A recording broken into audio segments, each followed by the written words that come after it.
Setiap 2 jam, satu anak Indonesia menjadi korban kejahatan seksual.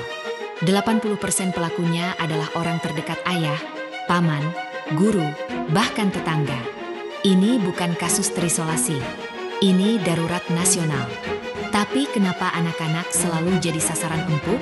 Mari kita bongkar sampai ke akar. 1. Faktor utama. Lingkungan rusak kultur bisu. Faktor 1. Keluarga tidak memberi perlindungan. Orang tua sibuk bertengkar. Anak jadi korban pelampiasan. Menurut KPAI, 70% korban incest tidak berani lapor karena takut diusir atau diancam. Pelindung jadi predator ironis. Faktor 2. Masyarakat lebih suka tutup mata. Ketika anak diperkosa, yang ditanya, "Kamu pakai baju apa? Kok pulang malam?" Padahal, 90% kasus terjadi di rumah korban sendiri. Budaya, jaga nama baik, lebih penting dari nyawa anak. 2. Sistem yang lemah. Hukum tidak menjera. Faktor 3. Hukum Indonesia lembek. Pelaku pencabulan anak sering hanya dihukum 3-5 tahun penjara. Bandingkan dengan hukuman koruptor yang bisa 15 tahun. Di mata hukum, nyawa anak lebih murah dari uang. Data Komnas Perlindungan Anak, 6 dari 10 laporan pencabulan anak tidak diproses karena kurang bukti atau tekanan keluarga. Korban dipaksa berdamai, pelaku bebas berkeliaran. 3. Pendidikan seksual.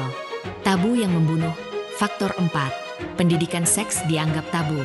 Anak tidak diajari bahwa tubuhnya adalah haknya.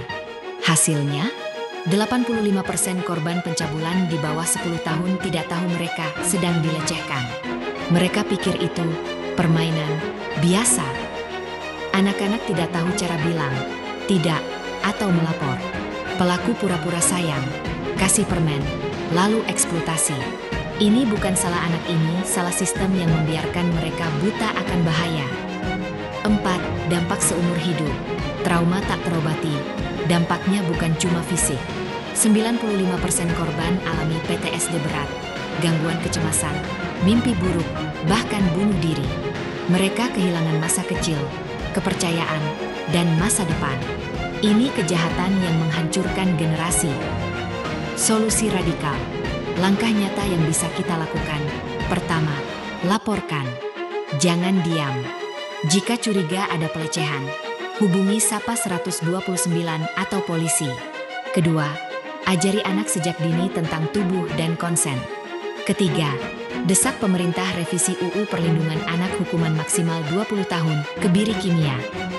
Terakhir, lawan budaya bisu. Jika tetangga, saudara, atau teman jadi pelaku bongkar, jangan jadikan anak tumbuh dalam teror.